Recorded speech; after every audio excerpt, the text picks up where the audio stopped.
Hi, ಸ್ಪರ್ಧಾ ಬೆಳಕು ತರಬೇತಿ ಕೇಂದ್ರಕ್ಕೆ ಸ್ವಾಗತ. ಇಂದಿನ ವಿಶೇಷ ತರಗತಿ ಜೀವಶಾಸ್ತ್ರ ನೋಡ್ತಾ ಹೋಗೋಣ. ಈ ಜೀವಶಾಸ್ತ್ರ ಬರೀ ಟಿ ಪರೀಕ್ಷೆಗೆ ಅಷ್ಟೇ ಅಲ್ಲ, ಟಿಗಷ್ಟೇ ಅಲ್ಲ, ಎಲ್ಲ KPSC ಎಕ್ಸಾಮ್, ಪೊಲೀಸ್, PSI ಎಲ್ಲದಕ್ಕೂ ಕೂಡ ವಿಶೇಷವಾಗಿ ಹೆಲ್ಪ್ ಆಗ್ತಕ್ಕಂಥದ್ದು. ಜೀವಶಾಸ್ತ್ರದಲ್ಲಿ ಮೊದಲನೇ ಟಾಪಿಕ್ ಯಾವುದು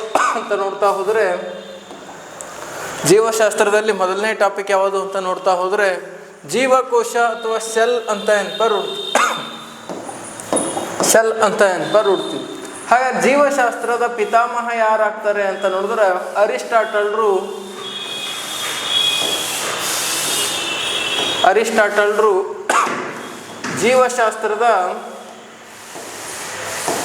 ಜೀವಶಾಸ್ತ್ರದ ಪಿತಾಮಹ ಅಂತ ಹೇಳ್ತೀವಿ.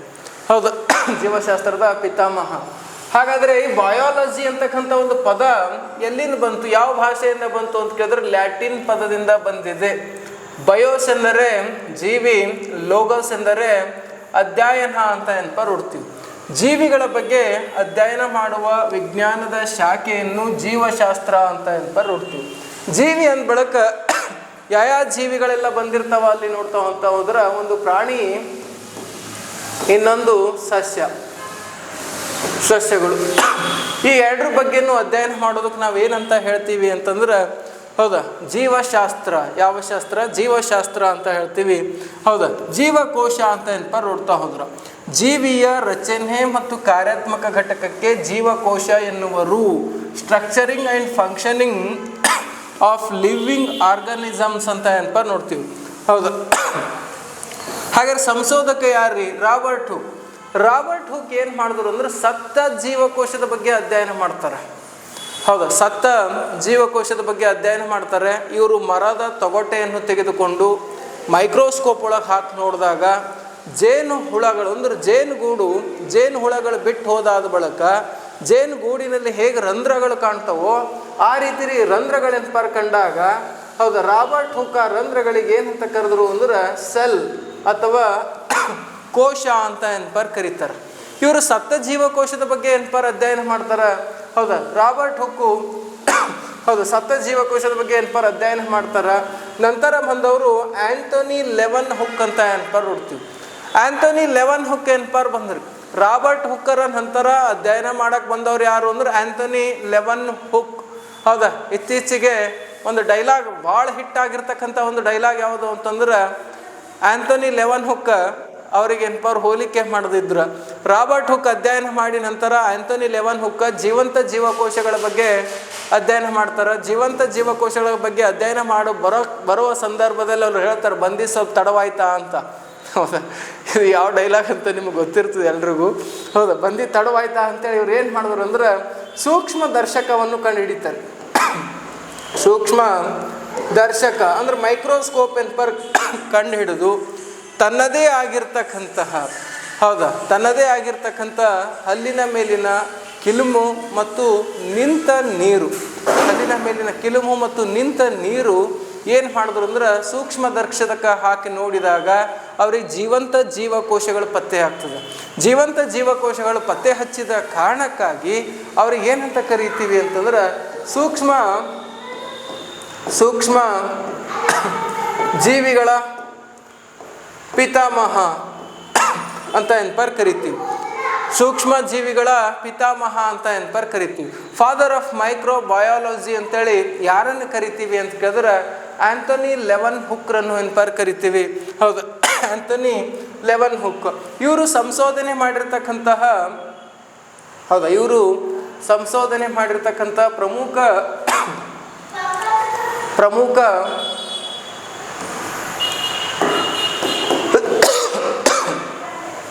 ಮೈಕ್ರೋಸ್ಕೋಪ್ಗಳು ಯಾವುವು? ಸರಳ ಮೈಕ್ರೋಸ್ಕೋಪ್, ಸಿಂಪಲ್ ಮೈಕ್ರೋಸ್ಕೋಪ್ ಅಂತ ನೋಡ್ತೀವಿ. ಶಾಲಾ ಕಾಲೇಜುಗಳಲ್ಲಿ ಬಳಸ್ತಕ್ಕಂತಹ ಮೈಕ್ರೋಸ್ಕೋಪ್ಗಳು ಸಿಂಪಲ್ ಮೈಕ್ರೋಸ್ಕೋಪ್ ಅಂತ ಹೇಳ್ತೀವಿ. ಅದೇ ರೀತಿ ಸಂಯುಕ್ತ ಮೈಕ್ರೋಸ್ಕೋಪ್ ಅಥವಾ ಕಂಪೌಂಡ್ ಮೈಕ್ರೋಸ್ಕೋಪ ವೈದ್ಯಕೀಯ ಕ್ಷೇತ್ರದಲ್ಲಿ ಬಳಸ್ತಕ್ಕಂಥದ್ದು. ಎಲೆಕ್ಟ್ರಾನಿಕ್ ಸೂಕ್ಷ್ಮ ದರ್ಶಕ ಅಂತ ನೋಡ್ತೀವಿ, ಅಥವಾ ಇದು ಬಯಾಲಜಿ ಸಂಶೋಧನಾ ಕೇಂದ್ರಗಳಲ್ಲಿ ಬಳಸ್ತಕ್ಕಂಥದ್ದು. ಹಾಗಾದ್ರೆ ಈ ಜೀವಕೋಶಗಳೇನಿದಾವಲ್ಲ, ಹೌದಾ, ಜೀವಕೋಶ ಅಂತಂದ್ರೆ ಏನು ಅಂತೆಲ್ಲ, ಇದು ಪ್ರತಿಯೊಂದು ಜೀವಿಯು, ನಮ್ಮ ಮನುಷ್ಯ ಆಗಲಿ ಯಾವುದೇ ಪ್ರಾಣಿ ಆಗಲಿ, ಕೋಟ್ಯಾಂತರ ಜೀವಕೋಶಗಳು 20 ಟ್ರಿಲಿಯನ್ ಜೀವಕೋಶಗಳಿಂದ ಒಂದು ಮನುಷ್ಯ ಏನ್ಪರ್ ನಿರ್ಮಾಣ ಆಗಿದ್ದು ಅಂತ ಏನ್ಪರ್ ಹೇಳ್ತೀವಿ. ಹೌದಾ, ಪ್ರತಿಯೊಂದು ಜೀವಿಯಲ್ಲೂ ಕೂಡ ಜೀವಕೋಶದಿಂದನೇ ನಿರ್ಮಾಣವಾಗಿರೋದು. ಹಾಗಾದ್ರೆ ಸೂಕ್ಷ್ಮ ಜೀವಿಗಳನ್ನು ಅಳೆಯಲು ಬಳಸುವ ಮಾನ ಯಾವುದು ಅಂದ್ರೆ ಮೈಕ್ರಾನ್ ಅಂತ ಏನ್ಪರ್ ನೋಡ್ತೀವಿ. ಒಂದು ಮೈಕ್ರಾನ್ 1000ದಲ್ಲಿ 1 ಭಾಗ ಏನ್ಪರ್ ನಾವು ನೋಡ್ತೀವಿ. ಹೌದಾ, ಸೂಕ್ಷ್ಮ ಜೀವಿಗಳಲ್ಲಿ ಅತ್ಯಂತ ಸೂಕ್ಷ್ಮ ಜೀವಿ ಯಾವುದಾಗಿದೆ ಅಂತ ಕೇಳಿದ್ರೆ ವೈರಸ್. ಹೌದಾ, ಸೂಕ್ಷ್ಮ ಜೀವಿಗಳಲ್ಲೇ ಅತ್ಯಂತ ಚಿಕ್ಕ ಒಂದು ಜೀವಕೋಶ ಯಾವಾಗಿದೆ ಅಂದ್ರೆ ವೈರಸ್ ಅಂತ ಏನ್ಪರ್ ನೋಡ್ತೀವಿ. ವಯಸ್ಕ ಮಾನವನಲ್ಲಿ ಜೀವಕೋಶಗಳ ಸಂಖ್ಯೆ 100 ಟ್ರಿಲಿಯನ್ 100 ಟ್ರಿಲಿಯನ್ನಷ್ಟು ಜೀವಕೋಶಗಳೇನ್ಪರ್ ಕಂಡು ಬರ್ತವೆ. 100 ಟ್ರಿಲಿಯನ್ನಷ್ಟು ಜೀವಕೋಶಗಳೇನ್ಪರ್ ಕಂಡು ಬರ್ತವ. ಹಾಗಾದ್ರೆ ನೆಕ್ಸ್ಟ್ ನೋಡ್ರಿ,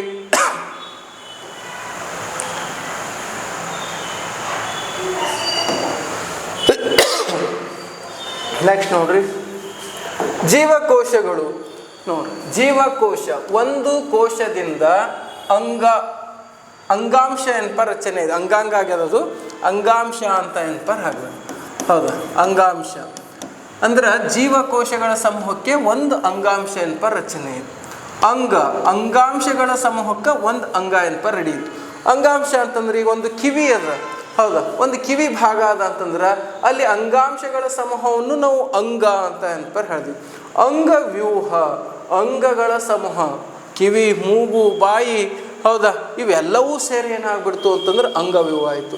ಹೌದಾ, ಜೀವಿ ಅಂಗವ್ಯೂಹಗಳ ಸಮೂಹಕ್ಕೆ ನಾವು ಜೀವಿ ಅಂತ ಏನ್ಪರ್ ಹೇಳ್ತೀವಿ. ಕೈ, ಕಾಲ, ಕಣ್ಣ, ಮೂಗು, ಬಾಯಿ ಎಲ್ಲವನ್ನು ಸೇರಿದಾಗ ಅದು ಏನಾಯ್ತು, ಹೌದಾ, ಜೀವಿ ಆಯಿತು ಅಂತ ಏನ್ಪರ್ ನೋಡ್ತೀವಿ. ಅರ್ಥ ಆಗ್ತಾ ಇದೆ ಅಂತ ಅನ್ಕೊಂಡಿದ್ದೀನಿ ನಾನು. ಹೌದಾ, ಜೀವಕೋಶ ಒಂದು ಕೋಶದಿಂದ ಆಗಿರ್ತಕ್ಕಂಥದ್ದು. ಅಂಗಾಂಶ ಜೀವಕೋಶಗಳ ಸಮೂಹ. ಹೌದಾ, ಅಂಗಾಂಶಗಳ ಸಮೂಹ. ಅಂಗವ್ಯೂಹ ಅಂಗಗಳ ಸಮೂಹ. ಜೀವಿ ಅಂಗವ್ಯೂಹಗಳ ಸಮೂಹ ಅಂತ ಏನ್ಪರ್ ನೋಡ್ತೀವಿ. ಸಮೂಹ ಅಂತ ನೋಡ್ತೀವಿ. ಇಲ್ಲಿ ನೋಡ್ರಿ ಚಿಗಾಡಿ, ಉದಾಹರಣೆಗೆ ಮೂಳೆ ಜೀವಕೋಶ, ಮೂಳೆ ಅಂಗಾಂಶ, ಮೂಳೆ ಅಸ್ಥಿಪಂಜರ ಜೀವಿ. ಹೌದಾ, ಅಸ್ಥಿಪಂಜರ ಜೀವಿ ಅಂತ ಏನ್ಪರ್ ನೋಡ್ತೀವಿ. ಈ ರೀತಿ ಪ್ರತಿಯೊಂದು ಜೀವಿ ಕೂಡ ಏನಾಗ್ಬಿಟ್ಟಿದೆ ಅಂತಂದ್ರೆ ಜೀವಕೋಶಗಳಿಂದನೇ ರಚನೆಯಾಗಿದ್ದು. ಹೌದಾ, ಜೀವಕೋಶಗಳಿಂದನೇ ರಚನೆ ಆಗಿದ್ದು ಅಂತ ಏನ್ಪರ್ ನೋಡ್ತೀವಿ. ಹಾಗಾದ್ರೆ ಜೀವಕೋಶಗಳ ಅಧ್ಯಯನಕ್ಕೆ ನಾವು ಏನಂತ ಕರಿತೀವಿ ಅಂದ್ರೆ ಸೈಟೋಲಜಿ ಅಂತ ಏನ್ಪರ್ ಕರಿತೀವಿ. ಜೀವಕೋಶದ ಎಣಿಕೆ ಬಗ್ಗೆ ಬಳಸುವಂತ ಒಂದು ಮಾನ ಯಾವುದು ಅಂದ್ರೆ ಸೈಟೋಮೀಟರ್. ಯಾವ ಮೀಟರ್ ರೀ? ಸೈಟೋಮೀಟರ್ ಅಂತ ಏನ್ಪರ್ ನೋಡ್ತೀವಿ. ಇದು ಮುಖ್ಯವಾಗಿ ಯಾವುದೇ ಕಾಂಪಿಟೇಟಿವ್ ಎಕ್ಸಾಮ್ ನಡೆದ್ರೂ ಕೂಡ ಸೈನ್ಸಲ್ಲಿ ಫಿಸಿಕ್ಸ್, ಕೆಮಿಸ್ಟ್ರಿ, ಬಯಾಲಜಿ ಅಂತ ಏನ್ಪರ್ ನೋಡ್ತೀವಿ. KPSC SDF ನಡೀಲಿ, ಗ್ರೂಪ್ ಸಿ ನಡೀಲಿ, ಪೊಲೀಸ್ PSI ನಡೀಲಿ, ಯಾವುದೇ ಪರೀಕ್ಷೆಯಲ್ಲೂ ಹೈಯೆಸ್ಟ್ ಬಯಾಲಜಿ ಕ್ವಶನ್ಗಳು ಏನ್ಪರ್ ಕೇಳಿರ್ತಾರೆ. ಬಯಾಲಜಿ ಕ್ವಶನ್ಗಳು ಜಾಸ್ತಿ ಏನ್ಪರ್ ಇದ್ದಿರ್ತವೆ. ನೆಕ್ಸ್ಟ್ ನೋಡ್ರಿ, ಕೋಶ ಸಿದ್ಧಾಂತ ಅಂತ ಏನ್ಪರ್ ನೋಡ್ತೀವಿ. ಹೌದಾ, ಕೋಶ ಸಿದ್ಧಾಂತ. ಇಲ್ಲಿ ನೋಡ್ರಿ, ನಾನು ನಿಮಗೆ ಅವಾಗಲೇ ಹೇಳು, ರಾಬರ್ಟ್ ಹುಕ್ ಏನು ಮಾಡ್ದ? ಸತ್ತ ಜೀವಕೋಶದ ಬಗ್ಗೆ ಅಧ್ಯಯನ ಮಾಡ್ದ. ಆಂಥೋನಿ ಲೆವನ್ ಹುಕ್ ಬಂದ, ಏನು ಹೇಳ್ದ? ಬಂದು ಸ್ವಲ್ಪ ತಡವಾಯ್ತಾ ಅಂತೇಳಿ ಆತ ಬಂದು ಜೀವಂತ ಜೀವಕೋಶದ ಬಗ್ಗೆ ಅಧ್ಯಯನ ಮಾಡ್ದ. ನಂತರ ಕೋಶ ಸಿದ್ಧಾಂತವನ್ನು ಮಂಡಿಸಿದವ್ರು ಯಾರು ಅಂದ್ರೆ ಜೋಕಬ್ ಸ್ಲೀಡರ್, ಥಿಯೋಡರ್ ಸ್ವಾನ್ ಅಂತಕ್ಕಂಥವ್ರು. ಇವರು ಅದೇ ಡೈಲಾಗ್ ಹೇಳ್ಕೊತಾ ಬಂದಿರ್ರಿ, ಬಂದು ಸ್ವಲ್ಪ ತಡವಾಯ್ತಾ ಅಂತ. ಹೌದಾ, ಪ್ರತಿಯೊಂದು ಜೀವಿಯು ಜೀವಕೋಶದಿಂದ ಮಾಡಲ್ಪಟ್ಟಿದೆ ಅಂತ ಹೇಳ್ತಾರೆ ಇವರು. ಕೋಶ ಸಿದ್ಧಾಂತ, ಸೆಲ್ ಥಿಯರಿ ಮಂಡನೆ ಮಾಡಿ ಪ್ರತಿಯೊಂದು ಜೀವಿ ಕೂಡ ಏನಾಗಿದೆ? ಜೀವಕೋಶದಿಂದ ನಿರ್ಮಾಣವಾಗಿದೆ. ಹೌದಾ, ಜೀವಕೋಶದಿಂದ ನಿರ್ಮಾಣವಾಗಿದೆ. ಈಗಾಗಲೇ ಅಸ್ತಿತ್ವದಲ್ಲಿರುವ ಜೀವಕೋಶಗಳಿಂದ ವಿಭಜನೆ ಹೊಂದಿ ಹೊಸ ಜೀವಿಯು ರಚನೆಯನ್ನು ಉಂಟಾಗುತ್ತದೆ. ಈಗಾಗಲೇ ಇರ್ತಕ್ಕಂಥ ಒಂದು ಜೀವಿಯಿಂದ ಕೋಶ ವಿಭಜನೆ ಆಗುವುದರ ಮೂಲಕ ಮತ್ತೊಂದು ಜೀವ ಏನ್ಪರ್ ರಚನೆ ಆಗ್ತದ ಅಂತ ಏನ್ಪರ್ ನೋಡ್ತೀವಿ. ಜೀವಿಯು ಒಂದು ಅಥವಾ ಒಂದಕ್ಕಿಂತ ಹೆಚ್ಚು ಜೀವಕೋಶಗಳಿಂದ ರಚಿತವಾಗಿದೆ. ಜೀವಕೋಶದ ಪ್ರಮುಖ ಭಾಗಗಳು ಯಾವುವು? ಹೌದಾ, ಎಲ್ಲರೂ ಒಂದೇ ಡೈಲಾಗ್ ಹೊಡ್ಕೊತಾ ಬಂದಿದ್ರು, ಬಂದು ಸ್ವಲ್ಪ ತಡವಾಯ್ತಾ ಅಂತ. ಯಾಕಂದ್ರೆ ಈ ಪ್ರೆಸೆಂಟ್ ಫೇಮಸ್ ಡೈಲಾಗ್ ಇದು ಆಲ್ ಓವರ್ ಇಂಡಿಯಾ ತುಂಬ, ಆಲ್ ವರ್ಲ್ಡ್ ವೈಡ್ ತುಂಬ ಏನಾಗ್ಬಿಟ್ಟಿದೆ ಅಂದ್ರೆ ಬಂದು ಸ್ವಲ್ಪ ತಡವಾಯ್ತಾ ಅಂತ. ತಡ ಆದರೂ ಹೌದಾ, ಬಂದರೆ ಮಾತ್ರ ಸಕ್ಸಸ್ಫುಲ್ ಆಗಿ ಬರ್ಬೇಕ್ರಿ. ತಡ ಆಯಿತು ಇವನೇನು ಬರ್ತಾನಂತ ತಿಳ್ಕೊಂಡು ಸುಮ್ಮನೆ ಅಂದ್ಕೊಂಡು ಏನೇನೋ ಅಂದ್ಕೊಂಡು ಓಡಾಡ್ತಾ ಇರ್ತಾರವರು. ಹೌದಾ, ತಡ ಆದರೂ ಕೂಡ ಗ್ರೇಟ್ ಸಕ್ಸಸ್ಫುಲ್ಲಿಂದ ಬರಬೇಕು ಅಂತ ಹೇಳ್ತಕ್ಕಂಥದ್ದು ಆ ಒಂದು ಡೈಲಾಗ್ನ ಅರ್ಥ ಎಲ್ರಿಗೂ ಗೊತ್ತಿರ್ತದೆ. ಅದಕ್ಕೋಸ್ಕರ ಇಲ್ಲಿ ಜಾಸ್ತಿ ನಿಮ್ಗೆ ಬಳಸ್ತಾ ಇದ್ದೀನಿ ನೋಡಿ. ಜೀವಕೋಶ ನ್ಯೂಕ್ಲಿಯಸ್, ಹೌದಾ, ಸೆಲ್ ಮೆಂಬ್ರಿನ್, ಹೌದಾ ಸೈಟೋಪ್ಲಾಸ್ಮಾ. ಈ 3 ವಿಧಗಳಿಂದ ಏನಪ್ಪ ಕೂಡಿರ್ತಕ್ಕಂಥದ್ದು. ಹೌದಾ ಕೋಶ ದ್ರವ್ಯ ಸೈಟೋಪ್ಲಾಸ್ಮಾ, ಕೋಶ ಪೊರೆ ಮತ್ತು ಕೋಶ ಕೇಂದ್ರದಿಂದ ಏನಪ್ಪ ಕೂಡಿರ್ತಕ್ಕಂತಹ ಭಾಗ.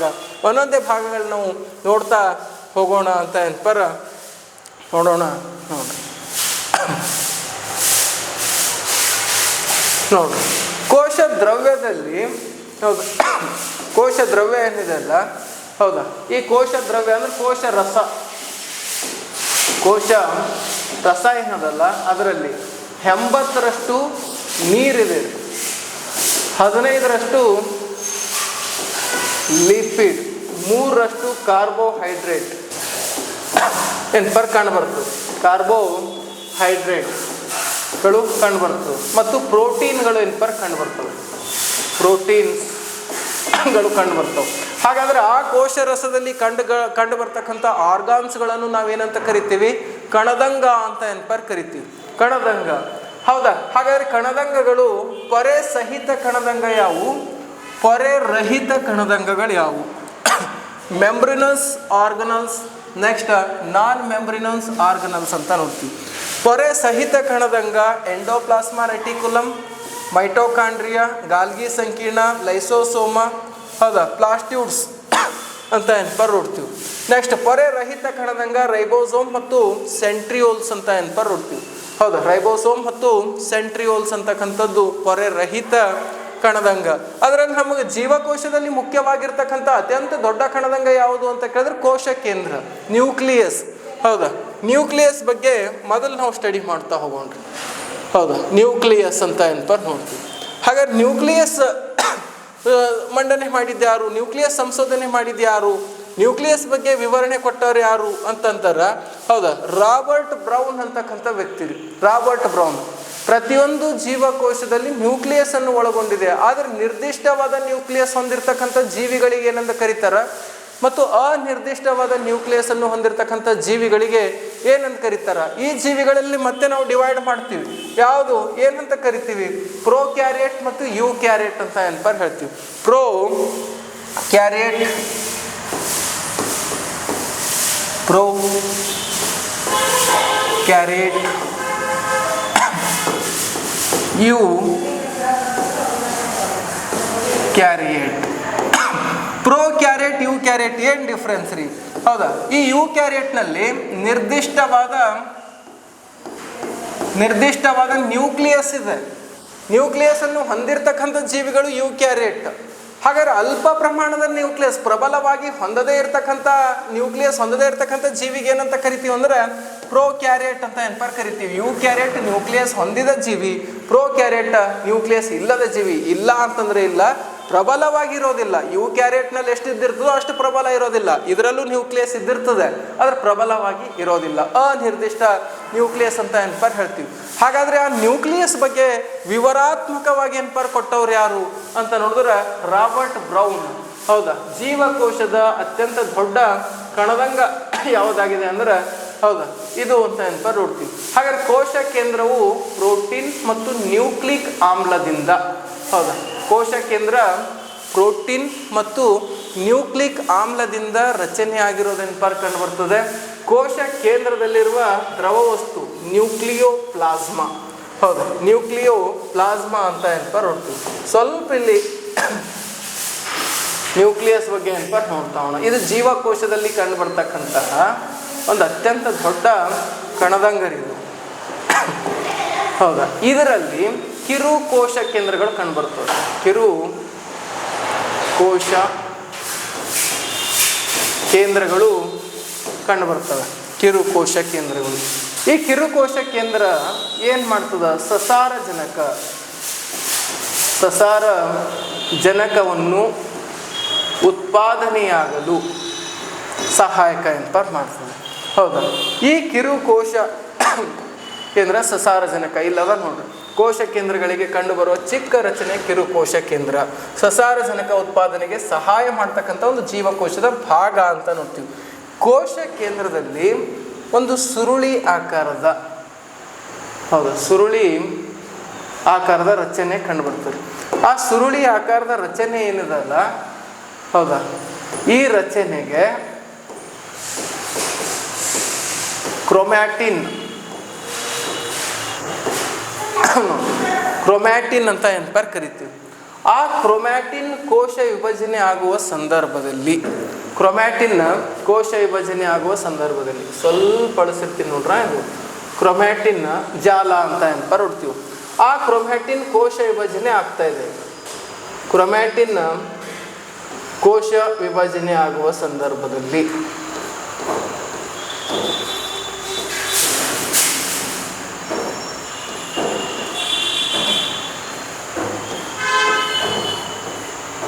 ನೋಡ್ರಿ, ಕೋಶ ವಿಭಜನೆ ಆದಾಗ ಅದು ಏನಾಗ್ತದೆ, ಕೋಶ ವಿಭಜನೆ ಸಂದರ್ಭದಲ್ಲಿ ಕ್ರೋಮೋಸೋಮ್ಗಳಾಗಿ ಪರಿವರ್ತನೆ ಆಗ್ತದೆ. ನೋಡ್ರಿ, ಇದು ಏನಾಗ್ತು ಅಂತಂದ್ರೆ ಕ್ರೋಮೋಸೋಮ್ ಅಂತ ಏನಪ್ಪ ನೋಡ್ತೀವಿ. ಹೌದಾ, ಕ್ರೋಮೋಸೋಮ್ಗಳು. ಹೌದಾ, ಇದು DNA ರಚನೆ ಥರ ನಿಮಗೆ ಕಾಣಿಸ್ತಾ ಇದೆ. ನಿಮಗೆ ಜಸ್ಟ್ ಕ್ಲಿಯರಾಗಿ ಗೊತ್ತಾಗಲಿ ಅಂತ ನಾನು ಆ ರೀತಿ ಎನ್ಪರ್ ಹಾಕಿದ್ದು. ಈ ಕ್ರೋಮೋಸೋಮ್ಗಳ ಮೇಲೆ ಕಂಡು ಬರ್ತಕ್ಕಂತಹ ಚಿಕ್ಕ ಚಿಕ್ಕ ಆಕಾರದ ಚುಕ್ಕಿಗಳನ್ನು, ಹೌದು, ಚುಕ್ಕಿ ಆಕಾರದ ನೋಡಿ,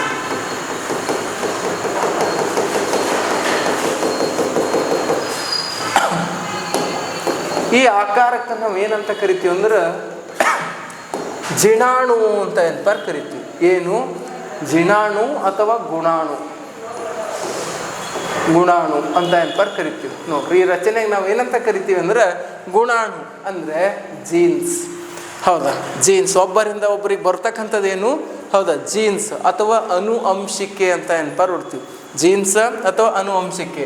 ಇದ್ರ ಮ್ಯಾಲೆ ನಾವು ಏನು ನೋಡ್ತೀವಿ ಅಂದ್ರೆ DNA ರಚನೆ. ಇದು ಇನ್ನೊಂದು DNA ಸಪ್ರೇಟ್ ನಿಮಗೆ ಕ್ಲಾಸ್ ಎನ್ಪರ್ ಮಾಡಿರ್ತೀನಿ. DNA ರಚನೆ ಅಂತ ಎನ್ಪರ್ ನೋಡ್ತೀವಿ. ಅದರಲ್ಲಿ 22 ಕ್ರೋಮೋಸೋಮ್ಗಳು. ಏನು ಕ್ರೋಮೋಸೋಮ್ಗಳು? ಹೌದಾ, ಮತ್ತೊಂದು ಜೀವಿ ಏನಪ್ಪ ರೆಡಿ ಆಗೋಕ್ಕಾದ್ರೆ ಇನ್ನು ಎಕ್ಸ್ಟ್ರಾ ಇನ್ನೊಂದು ಬರ್ತದೆ. ಹೌದಾ, ಇನ್ನೊಂದು ಎಕ್ಸ್ಟ್ರಾ ಅಂದರೆ ಟೋಟಲ್ಲ 23. ಹೌದಾ, 23. ಹೌದಾ, 23 ಮತ್ತು ಲೆಕ್ಕ ಮಾಡುತ್ತೆ ಅಂತ ಅಂದ್ಕೊಂಡ್ರಿ. ಹೌದಾ, 46 ಕ್ರೋಮೋಸೋಮ್ಗಳು. ಈ ಒಂದೇನದಲ್ಲ ಮ್ಯಾಲಿಂದು, ಇವು ಲಿಂಗಗಳನ್ನು, ಹೌದಾ, ಗುರುತಿಸ್ತಕ್ಕಂಥ ಒಂದು ಕ್ರೋಮೋಸೋಮ್ಗಳು. ಗಂಡ ಅಥವಾ ಹೆಣ್ಣ, ಹೌದಾ, ಬೇಬಿ ಬಾಯ್ ಅಥವಾ ಬೇಬಿ ಗರ್ಲ ಅಂತಕ್ಕಂಥದ್ದು ಏನು ಹೇಳ್ತೀವಲ್ಲ, ಅದು ಲಿಂಗದ ಆಧಾರದ ಮೇಲೆ ಎನ್ಪರ್. ಇನ್ನೊಂದು ಎಕ್ಸ್ಟ್ರಾ ಏನದವಲ್ಲ, ಲಿಂಗದ ಆಧಾರ ಅಂತ ಎನ್ಪರ್ ನೋಡ್ತೀವಿ. ಹೌದಾ, XY ಬಂದರೆ ಅದು ಗಂಡು ಮಗು ಆಗಿರ್ತದೆ, XX ಬಂದರೆ ಅದು ಹೆಣ್ಣು ಮಗು ಆಗಿರ್ತದೆ. ಹೌದಾ, ಈ ಜೀನ್ಸ್ ಆಧಾರ ಏನು ಹೇಳ್ತೀವಲ್ಲ, ಗುಣಾಣು ಅಂತ ಏನು ಹೇಳ್ತೀವಲ್ಲ, ಹೌದಾ, ಈ ಗುಣಾಣು ತಂದೆ ಆಗಲಿ ತಾಯಿ ಆಗಲಿ ಅವರ ಛಾಯೆಯನ್ನು ಕಂಡು ಬರ್ತಕ್ಕಂಥದ್ದು. ತಂದೆ ಅಥವಾ ತಾಯಿಯ ಛಾಯೆ ಎನ್ಪರ್ ಕಂಡು ಬರ್ತಾವೆ, ಅಥವಾ ಹಿಂದೆ ಯಾರೋ ಅಜ್ಜಿಯ ಛಾಯೆ ಎನ್ಪರ್ ಕಂಡು ಬರ್ತಾವೆ. ಅವ್ರ ಗುಣ ಮಕ್ಕಳಿಗೆ ಎನ್ಪರ್ ಬಂದಿರ್ತಾವೆ ಅನುವಂಶಿಕೆ ಆಧಾರದ ಮೇಲೆ. ಹೌದು, ಅನುವಂಶಿಕೆ ಆಧಾರದ ಮೇಲೆ ಈ DNA ಯಾವುದಕ್ಕೆಲ್ಲ ಎನ್ಪರ್ ಇದು ಮಾಡ್ತದೆ? ಹೌದಾ, DNA ಯಾವುದಕ್ಕೆಲ್ಲ ಎನ್ಪರ್ ನೋಡ್ತೀವಿ? ಒಂದು ಸತ್ತ ಮೃತದೇಹ, ಇದು ಯಾರ ಬಾಡಿ, ಅಥವಾ ಇತ್ತೀಚೆಗೆ ಆ್ಯಸಿಡ್ ಹಾಕಿ ಏನೇನೋ ಮಾಡಿ ಎನ್ಪರ್ ಕೊಲೆ ಮಾಡ್ತಾ ಇದ್ದಾರೆ, ಇದು ಯಾರ ಬಾಡಿ ಅಂತ ಎನ್ಪರ್ ಫೈಂಡ್ ಔಟ್ ಮಾಡೋದಕ್ಕೆ ಗುರುತಿಸ್ತಾರೆ. ಇನ್ನೊಂದು ಇದು ಇವ್ರದೇ ಮಗುನ ಅಂತ ಗುರುತಿಸೋದಕ್ಕೆ ಎನ್ಪರ್ DNA ಎನ್ಪರ್ ಗುರುತಿಸ್ತಾರೆ, DNA ಚೆಕ್ ಎನ್ಪರ್ ಮಾಡ್ತಾರೆ. ಈ ರೀತಿ DNA ಚೆಕ್ನ ಆಧಾರ ಎನ್ಪರ್ ಕಂಡು ಬರ್ತದೆ. ಇದು ಜೀನ್ಸ್ನ ಆಧಾರ ಅಂತ ಎನ್ಪರ್ ನೋಡ್ತೀವಿ. ಯಾವುದರ ಆಧಾರ? ಜೀನ್ಸ್ನ ಆಧಾರ ಅಂತ ಎನ್ಪರ್ ನೋಡ್ತೀವಿ. ಹಾಗಾದ್ರೆ ನೆಕ್ಸ್ಟ್ ನೋಡ್ರಿ, ಇಲ್ಲಿ ನೋಡ್ರಿ,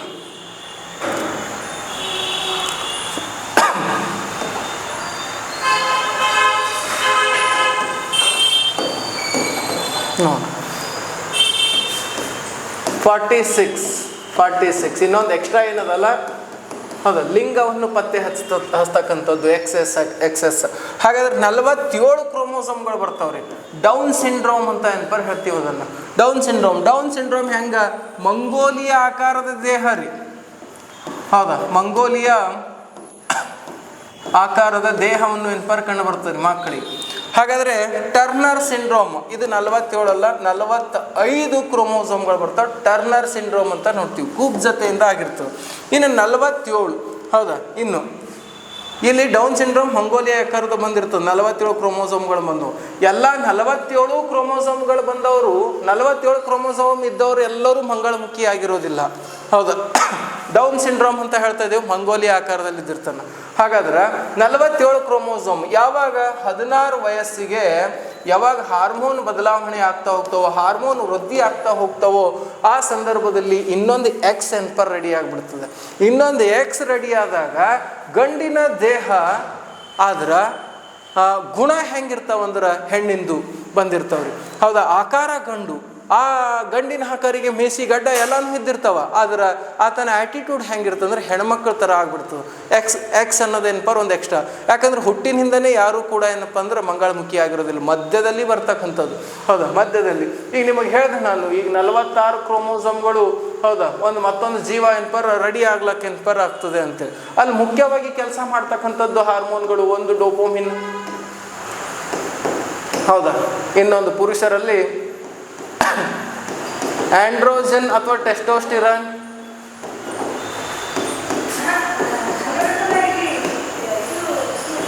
ಎಸ್ಟ್ರೋಜನ್. ಇದು ಡೋಪೋಮಿನ್ ಯಾವಾಗ ಆಲೋಚನೆ ಕ್ರಿಯೇಟ್ ಮಾಡ್ತದೋ ಅವಾಗ ಇವು ಆ್ಯಕ್ಟಿವ್ ಆಗ್ತಾವೆ, ಅಲ್ಲಿ ತನಕ ಆ್ಯಕ್ಟಿವ್ ಆಗೋದಿಲ್ಲ. ಹೌದಾ? ಯಾವಾಗ ಡೋಪೋಮಿನ್ ವಿಚಾರ ಮಾಡ್ತದೋ, ಯಾವುದು ಹೈಪೋಥಾಲಮಸ್ ಗ್ರಂಥಿ ರಿಲೀಸ್ ಮಾಡ್ತಕ್ಕಂಥದ್ದು ಇದು ಹಾರ್ಮೋನ್. ಡೋಪೋಮಿನ್ ಯಾವಾಗ ರಿಲೀಸ್ ಮಾಡ್ತದೋ ಅಲ್ಲಿ ಇವು ಏನಾಗ್ತಾವಂದ್ರೆ ಆ್ಯಕ್ಟಿವ್ ಆಗಿಬಿಡ್ತಾವ್ರಿ. ಅಲ್ಲಿವರೆಗೂ ಇವು ಅನ್ಆ್ಯಕ್ಟಿವ್ ಇದ್ದಿರ್ತಾವೆ. ಮನುಷ್ಯನ ವಿಚಾರಧಾರೆ ಮೇಲೆ ಏನಪರ್ ನಿಂತಿದ್ದು, ಏನು ಮಾಡಿದ್ರು ವಿಚಾರದ ಆಧಾರದ ಮೇಲೆ ನಡೀತಕ್ಕಂಥದ್ದು. ಹೌದಾ? ಅಲ್ಲಿವರೆಗೂ ಅವು ಆ್ಯಕ್ಟಿವ್ ಆಗೋದಿಲ್ಲ. ಆಂಡ್ರೋಜನ್ ಮತ್ತು ಎಸ್ಟ್ರೋಜನ್ ಇವು ಎರಡು ಏನಪರ್ ಸೇರಿದಾಗ ಮತ್ತೊಂದು ಜೀವಿ ಏನಪರ್ ಜನ್ಮ ತಾಳ್ತಕ್ಕಂಥದ್ದು, ಮತ್ತೊಂದು ಮಗುವಿಗೆ ಏನಪರ್ ಜನ್ಮ ನೀಡ್ತಕ್ಕಂಥದ್ದು ಅಂತ ಏನಪರ್ ನೋಡ್ತೀವಿ. ಹೌದಾ? ನೋಡ್ರಿ, ಉದಾಹರಣೆಗೆ ಇಲ್ಲಿ ನೋಡ್ರಿ, ಮಂಗೋಲಿಯಾ ದೇಹ ಹೌದಾ ಇರ್ತಕ್ಕಂಥದ್ದು ಕ್ರೋಮೋಸೋಮ್ಗಳು ಅಥವಾ ವರ್ಣತಂತುಗಳೇನಾದರೂ ಸ್ವಲ್ಪ ಚೇಂಜಸ್ ಆಯಿತು ಅಂತಂದ್ರೆ ಅಲ್ಲಿ ವ್ಯತ್ಯಾಸ ಆಗ್ತಾ ಹೋಗ್ತದೆ. ಈ ಕ್ಲಾಸ್ ಏನಪರ್ ಇನ್ನೂ ಮುಂದುವರಿಸ್ತಾ ಹೋಗೋಣ. ಹೌದಾ? ಕ್ಲಾಸಸ್ ಕಡೆ ಏನಪರ್ ಜಾಸ್ತಿ ಏನಪರ್ ಗಮನ ಕೊಡಿ ಹೊರತು ಪಕ್ಕದಲ್ಲಿ ಯಾವನೋ ಏನೋ ಅಂತ ಇದ್ದಾನೆ ಅನ್ನೋದು ಗಮನ ಏನಪರ್ ಬೇಡ. ಈ ತರಗತಿಯನ್ನು ಇಷ್ಟ ಆದರೆ ಲೈಕ್ ಮಾಡಿ, ಶೇರ್ ಮಾಡಿ, ಕಮೆಂಟ್ಸ್ ಮಾಡಿ ಅಂತ ಹೇಳ್ತಾ, ಪಕ್ಕದಲ್ಲಿ ಮಾತಾಡೋರೆಲ್ಲವೂ ಕೂಡ ಹೌದಾ ಅವರು ನಾಯಿಗಳಿಗೆ ಏನಪರ್ ಸಮ ಅಂತ ಏನಪರ್ ತಿಳಿದು ನಾಯಿಗಳಿಗೆ ಎಂದೂ ಕೂಡ ಸಿಂಹಾಸನ ಕೂಡ್ಸಕ್ಕೆ ಹೋಗಬೇಡಿ. ಹೌದು, ಸಿಂಹಾಸನ ಕೂಡ್ಸೋರು ಕೂಡ ನಾಯಿ ಕೆಲಸ ಮಾಡೋದು ನಾಯಿ ಕೆಲಸನೇ ಮಾಡ್ತಾ ಇರ್ತದೆ. ಹಾಗಾಗಿ ಆ ಸಿಂಹಾಸನ ಯಾವತ್ತೂ ಕೂಡ ಏನಪರ್ ಅಂಥ ವ್ಯಕ್ತಿಗಳಿಗೆ ಏನಪರ್ ತಲೆ ಕೊಡದೆ ಓದಿನ ಕಡೆ ಏನಪರ್ ಗಮನ ಕೊಡಿ. ಭಾಳ ಅದ್ಭುತ ವ್ಯಕ್ತಿಗಳಾಗಿ ಏನಪರ್ ಬೆಳಿಬೇಕು. ಬಂದು ಸ್ವಲ್ಪ ತಡವಾದರೂ ಕೂಡ ಅದ್ಭುತವಾಗಿ ಬರಬೇಕು ಅಂತ ಹೇಳ್ತಾ ಈ ಕ್ಲಾಸ್ ಏನಪರ್ ಮುಗಿಸೋಣ.